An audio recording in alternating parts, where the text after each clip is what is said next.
सेनानी ग्राम में सुजाता नाम की एक लड़की रहती है, युवती रहती है।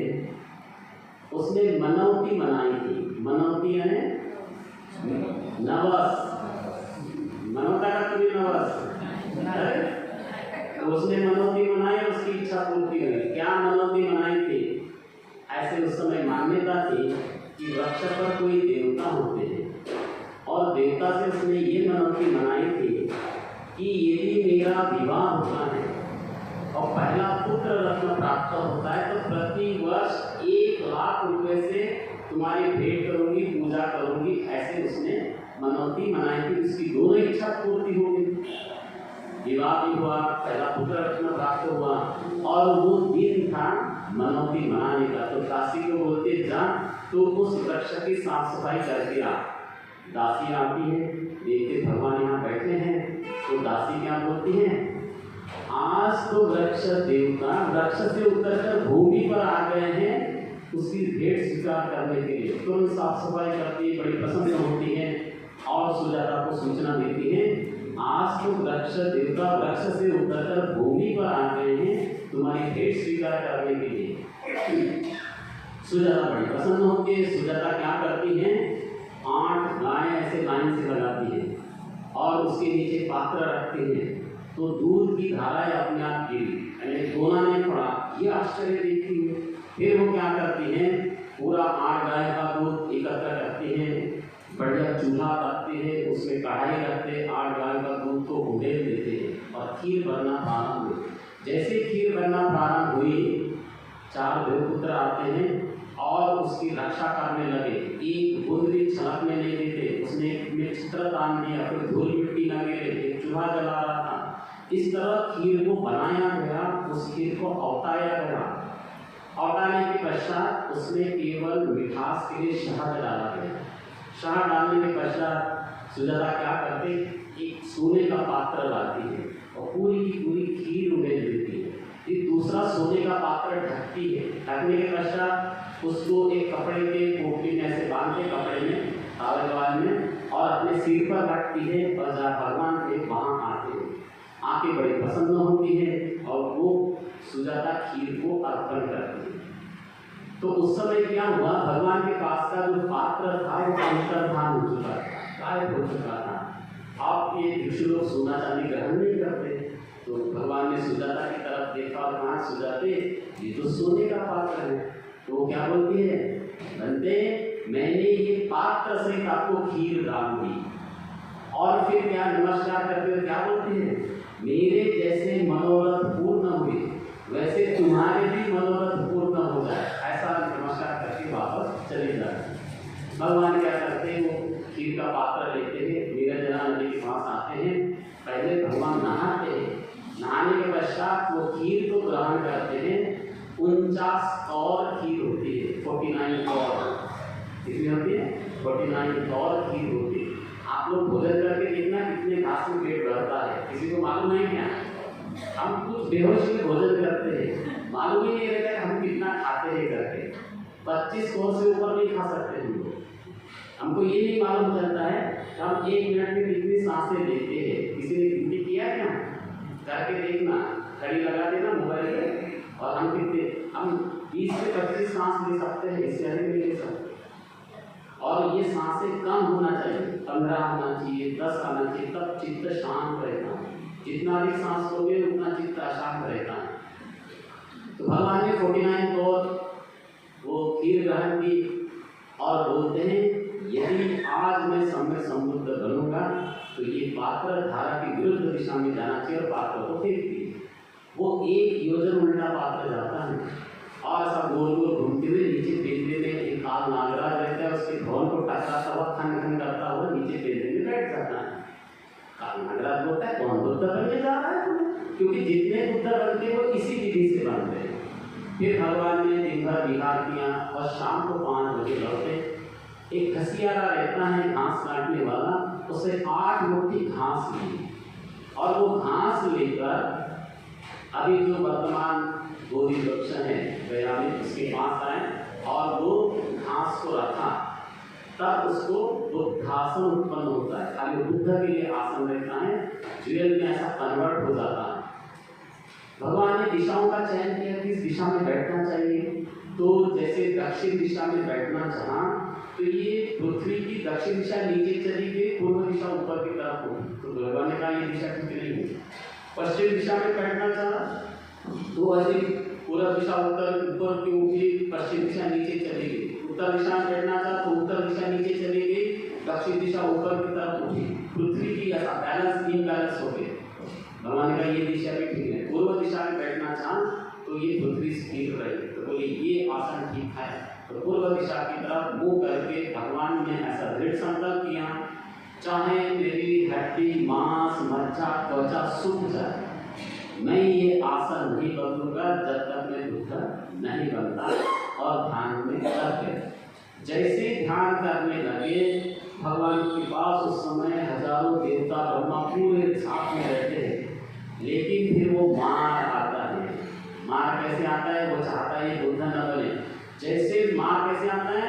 बाहु सहस्रमभिनिमित्त सावधंतम। बाहु यानी भुजा, सहस्र यानी हजार, मभिनिमित्त सावधंतम स आयुध, आयुध के साथ आता है, अस्त्र शस्त्र ऐसे 1000 सेना को साथ आता है। गिरि नेखलम उदित घोर ससेन मार। गिरि नेखल नाम का हाथी पे बैठ के स्वयं आता है। मार क्या करता है? गिरि नेखल हाथी पे बैठ के आता है और भयानक ऐसा आवाज करते हुए आता है बड़ी भारी सेना के साथ और बोलता है, ये श्रवण गौतम बड़ा बलशाली है, बोलता है इसको पीछे से वार करेंगे सांप। और जैसे मार आता है सारे देवता ब्रह्मा भाग जाते हैं, वहीं कोई टिकता नहीं। फिर पूरे वार करेंगे तो ऐसा करते हैं, पहले ये आसन छूट जाए तो इतनी भयानक आंधी चलाता है कि सारे पेड़ पौधे उखड़ के गिर जाते हैं। लेकिन भगवान को कुछ नहीं हुआ, भगवान के जीवन का कोना भी नहीं हिला सका। फिर वो क्या करता है? मार भिन्न भिन्न तरह की वर्षा करता है। इतनी बड़ी वर्षा करता है जैसे धरती में गड्ढे गिर जाए, इतनी मोटी मोटी बूंदों की वर्षा गिराता है। लेकिन भगवान जहाँ बैठे थे किनारा में गीला नहीं कर सकता। फिर वो क्या करता है? ऐसे बड़े बड़े पत्थर फेंकता है, पत्थरों की वर्षा करता है। ऐसी भयानक वर्षा करता है कि वो पत्थर आते हैं फिर नीचे से फूल बनकर गिर जाते हैं। फिर वो क्या करता है? अग्नि के गोले बरसाता है, ऐसी भयानक अग्नि, लेकिन वो भी ऐसे गिर जाते हैं। फिर वो कीचड़ की बारिश करता है, कीचड़ की बारिश करता है तो वो दिव्य लेप बन जाता है। फिर ऐसे जलती हुए रेत की बारिश करता है तो वो दिव्य चूर्ण बन जाता है। सब करके देखता है देखा कुछ नहीं, भगवान निश्चल बैठे हैं। तो फिर क्या बोलता है मार, शमन गौतम ये आसन तुम्हारा नहीं मेरा है बोलता है। तो भगवान बोलते हे मार, तूने 10 पारमिताओं की कब पूर्ति की है, तुम्हारा साक्षी कौन है? तो सारी मार सेना चिल्लाती हम साक्षी है, हम साक्षी हैं। फिर वो मार पूछता है शमन गौतम तूने 10 पारमिताओं की पूर्ति की है, तुम्हारा साक्षी कौन है? तो भगवान ने सोचा इस समय इतने गिनती नहीं, इतने जन्मों में मैंने 10 पारमिताओं की पूर्ति की है। दान आदि ब्रह्म विधिना, दान आदि, दान अकेले कार्य नहीं, दान आदि यानी ये पारमिताओं को याद रखना है। कैसे पारमिता को, इसका भी फॉर्मूला है, मेरे पीछे पीछे बोले कैसे इसको याद रखना है। दानं शीलं च न्यक्खमं,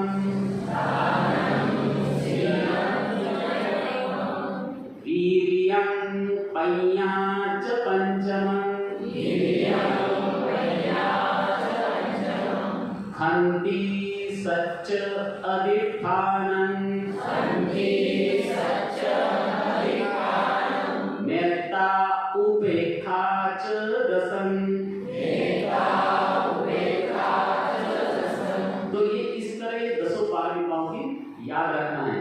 तो भगवान ने कहा कि मैंने 10 पारमिताओं की पूर्ति की गिनती इतने जन्मों में, तो मेरा साक्षी तो कोई है नहीं इस समय, न माता है, न पिता है, न भाई है, न बंधु है, लेकिन ये पृथ्वी साक्षी है।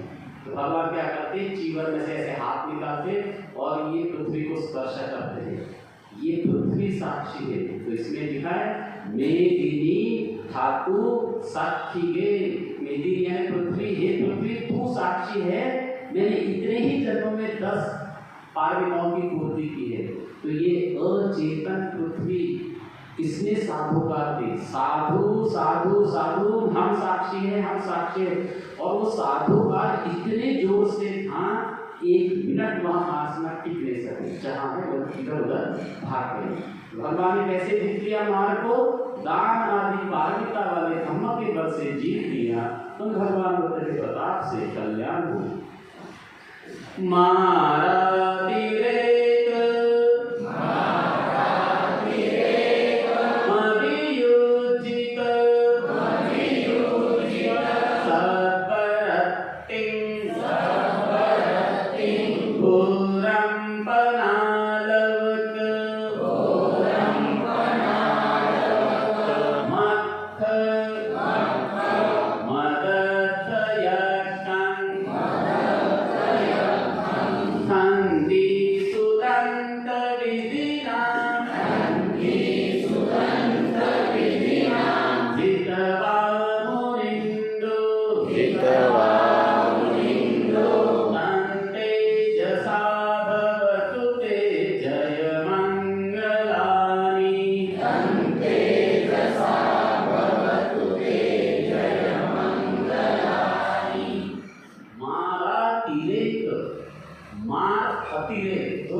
यक्ष रहता है, भयंकर खतरनाक रहता है। तो एक बार क्या होता है कि भगवान शाम के समय आड़वी ग्राम में जाते हैं, उसमें आड़वक यक्ष का भवन रहता है। उस समय आड़वक यक्ष हिमालय गया रहता है, यक्षों की सभा चल रही थी। तो भगवान जाते हैं तो वो आड़वक यक्ष का भवन रहता है, उसका एक चौकीदार रहता है, वॉचमैन रहता है, उसका नाम रहता है गद्रभ। तो भगवान क्या बोलते हैं, हे गद्रभ हमको रात भर ठहरने के लिए जगह दे दो। तो वो क्या बोलता है, घंटे मुझे कोई आपत्ति नहीं है, आप सुख से विहार करें, लेकिन आड़वक बड़ा खतरनाक है, कहीं आपको हानि न पहुंचा दे। दूसरी बार फिर भगवान बोलते हे गद्रभ हमको रात भर ठहरने के लिए जगह दे दो। पुनः वैसे ही वो गद्रभ बोलता है कि मुझे कोई आपत्ति नहीं, लेकिन वो आड़वक बड़ा खतरनाक है, कहीं आपको हानि न पहुंचा दे। तीसरी बार पुनः बोलते हैं तो गद्रभ क्या बोलता है, अंते आप तो सुख से विहार करें, मैं आड़वक को सूचित करके आता हूँ। तो भगवान जैसे वो भवन रहता है, इतना सुंदर भवन, उसके भवन में प्रवेश करते हैं, वहाँ सुंदर स्थान रहता है, भगवान जाके वहाँ विराजते हैं। और जैसे विराजते हैं, आळवक यक्ष की जितनी पत्नियाँ महिलाएं रहती हैं सब भगवान को आके घेर लेती हैं, भगवान को प्रणाम करती हैं और भगवान का धर्मोपदेश सुनना शुरू कर देती है। उधर गदरथ हिमालय जाके सूचना देता है, हे आळवक, तुम्हारा बड़ा लाभ है कि तुम्हारे घर में भगवान पधारे। उसको बड़ा गुस्सा आया, बगैर मेरे अनुमति के मेरे घर में कौन घुस आया। फिर क्या होता है कि सातागिरी और हेमवत दो यक्ष रहते हैं, वो अपने विमान से हिमालय जाते रहते हैं यक्षों की सभा में अटेंड करने के लिए। लेकिन ऐसा हुआ, वो आळवी ग्राम के ऊपर से आया विमान, और विमान रुक गया, यानी आगे नहीं बढ़ा। तो उन्होंने देखा हमारा विमान क्यों रुक गया। अरे वो आळवक यक्ष के यहाँ भगवान बैठे, और भगवान बैठे तो भगवान के ऊपर से कोई नहीं जा सकता। तो फिर उन्होंने क्या किया, वो अपना विमान नीचे लाए, भगवान के पास गए, भगवान का धर्म सुना, और फिर पुनः वो वहाँ पे हिमालय में चले गए। उन्होंने भी सूचना दी कि हे आळवक, तुम्हारा बड़ा लाभ है कि तुम्हारे घर में भगवान पधारे। उसको पुनः गुस्सा आया, तो वो क्या करता है, गुस्से के मारे जैसे मारने किया सेम वैसा करता है। भयानक आंधी चलाता है, तूफान चलाता है, अग्नि की, बारिश की, कीचड़ की सब वर्षा करता है, लेकिन भगवान को कुछ नहीं हुआ। तो आळवक के पास एक शस्त्र रहता है, उसका नाम होता है वस्त्रायुध। क्या नाम होता है? वस्त्रायुध। वो वस्त्रायुध इतना खतरनाक रहता है, अगर वो आकाश में फेंक दे 12 वर्षों तक वर्षा नहीं हो सकती। भूमि पर फेंक दे तो 12 वर्षों तक हरी घास नहीं उग सकती, और महासमुद्र में फेंक दे तो महासमुद्र सूख जाए, उतना उसके पास वो वस्त्रायुध रहता है। तो गुस्से में क्या करता है, वो भगवान के ऊपर फेंक देता है, और जैसे वो वस्त्रायुध भगवान के ऊपर फेंकता है, वो वस्त्रायुध आता है और भगवान के चरणों में गिर जाता है, जैसे पैर पोंछने का कपड़ा बन जाता है, वो वैसा बन गया। उसको बड़ा गुस्सा आया, इतना बड़ा मेरा वस्त्रायुध, और शमन गौतम कुछ नहीं हुआ। तो गुस्से में आके बोलता है, शमन गौतम, ये बताओ कि साधु सन्यासी होते हुए भी बिना अनुमति के किसी के घर में प्रवेश करना और महिलाओं को उपदेश करना, ये तुमको शोभा देता है? शमन गौतम बाहर निकल बोलता है। तो भगवान बोलते अच्छा मित्र करके बाहर निकलते हैं, यानी भगवान को उसको शांत करना था। तो गुस्से में बोल रहा है, भगवान शांत है बिल्कुल, अच्छा मित्र करके भगवान बाहर निकले। फिर वो आळवक यक्ष कहता है, शमन गौतम भीतर आ जा। भगवान भीतर आते, तो 3 बार वैसा किया, शमन गौतम बाहर निकल, भीतर आ जा, बाहर निकल, भीतर आ जा। तो आळवक यक्ष क्या सोचता है, अरे शमन गौतम बड़ा आज्ञाकारी है, मैं ऐसा करूँगा, इसको रात भर यही काम कराऊंगा, बाहर निकल भीतर आ जा, ये थक जाएगा। बोले जैसे ही उसने विचार किया, चौथी बार बोलता है, शमन गौतम बाहर निकल। भगवान बोलते मैं नहीं निकलता, तेरे को जो करना हो सो कर। तो आळवक यक्ष बोलता है, शमन मैं तुम्हें कुछ प्रश्न पूछूंगा, मेरे प्रश्न का ठीक से उत्तर दोगे तो ठीक, नहीं तो मैं तुम्हारा हृदय नोच लूँगा, पैर पकड़ लूँगा, गोल गोल घुमाऊंगा, महासमुद्र के उस पार फेंक दूंगा। बोलता है, यानी कितना पावरफुल था। तो भगवान क्या बोलते हैं, हे आळवक, इस समस्त ब्रह्मांड में न कोई श्रमण है, न ब्राह्मण है, न देवता है, न ब्रह्मा है, संसार में कोई नहीं है जो मेरे हृदय को नोच ले, मेरे पैरों को पकड़े, मुझे गोल गोल घुमाए और महासमुद्र के उस पार फेंक दे। संसार में कोई नहीं है, फिर भी तुम्हारे क्या प्रश्न है पूछ लो। तो उसने पहला प्रश्न पूछा, संसार में कौन सा धन श्रेष्ठ है? क्या पूछा? संसार में कौन सा धन श्रेष्ठ है? भगवान ने उत्तर दिया, संसार में श्रद्धा का होना सबसे बड़ा धन है। हमारी श्रद्धा हो। मैं जब समाजों में जाता हूँ, मैं केवल यहाँ की बात नहीं कर रहा हूँ, मैं पूरा इंडिया घूमता हूँ, लोगों में श्रद्धा नहीं है जैसी श्रद्धा होनी चाहिए। भगवान ने उत्तर दिया, ये श्रद्धा के सारे भव संसार सागर हम पार कर सकते हैं, केवल श्रद्धा हो और कुछ नहीं। लोग तर्क वितर्क कुतर्क करते, तो मुझे लगता है आप बुद्ध से बड़े हो गए। फिर या तो बुद्ध पर कोई तर्क करे या वितर्क करे तो इसका अर्थ क्या हो गया, आप बड़े हो गए। फिर आप ही ज्ञान बांटना शुरू करो, मना किसने किया है? संसार में कोई किसी को मना भी नहीं करता। तो भगवान ने कहा श्रद्धा का होना सबसे बड़ा धन है। फिर उसने दूसरा प्रश्न पूछा, कौन सा जीवन श्रेष्ठ है? भगवान ने उत्तर दिया, प्रज्ञामय जीवन श्रेष्ठ है। जिसके पास प्रज्ञा नहीं उसका जीवन व्यर्थ है। जैसे बैल है, खाता है, पीता है और चमड़ी को मोटा ताजा करता है। हम भी मनुष्य के रूप में पैदा हुए, खाए पिए नाचे गाए और चमड़ी को मोटा के, प्रज्ञा के लिए कुछ नहीं किए। और प्रज्ञा ऐसी है ही नहीं, गए बाजार में देना 2 किलो प्रज्ञा, तो प्रज्ञा कोई बाजार में नहीं मिलती। प्रज्ञा के लिए शील है, समाधि है, प्रज्ञा है, ये करना पड़ता है। और वो अच्छा भी है, बाजार में नहीं मिलती, तो हर एक को मेहनत करनी पड़ती है। अगर वो पैसे से मिल जाए तो खाली पैसे वालों का धर्म हो जाता। पैसे वालों के लिए धर्म नहीं है, सबके लिए धर्म है। प्रज्ञामय जीवन श्रेष्ठ है। तीसरा प्रश्न पूछा, कौन सा रस श्रेष्ठ है? भगवान ने कहा सत्य का रस श्रेष्ठ है, धर्म का रस श्रेष्ठ है। वो एक एक प्रश्न पूछता गया, भगवान उत्तर देते गए। भगवान फिर उल्टा प्रश्न पूछते, हे आर्वक, तुम चाहे तो दूसरे श्रमण ब्राह्मणों के पास जाके पूछो कि भाई दान, शील, त्याग, प्रज्ञा, इससे बढ़कर भी कोई धर्म होता है क्या? तो आर्वक क्या बोलता है, अब मैं दूसरे श्रमण ब्राह्मणों के पास क्यों जाऊं? भगवान ही मेरे हित और सुख के लिए इस मेरे घर में पधारे हैं। अब वो बोलता है, मैं बुद्ध धम्म संघों को प्रणाम करते हुए गांव गांव, नगर नगर, निगम निगम में इसका प्रचार प्रसार करूंगा। ऐसा वो आर्वक यक्ष कहता है। नालागिरिं